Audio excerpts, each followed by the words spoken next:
So here we have our code.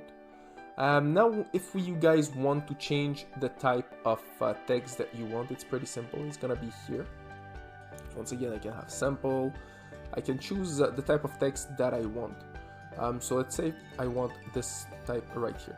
Then, if I want to move my text, it works pretty much the same way as if I want to move a picture. So if I try to move my text by clicking on the letter T right here, it's not gonna work. So I need to select the key right here to be able to move my text around. Then,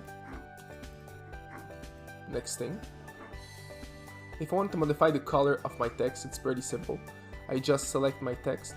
You can modify the color right here, or you can just click on the button right here that will the same thing that is right there will appear here, and you will be able to modify the color of your text.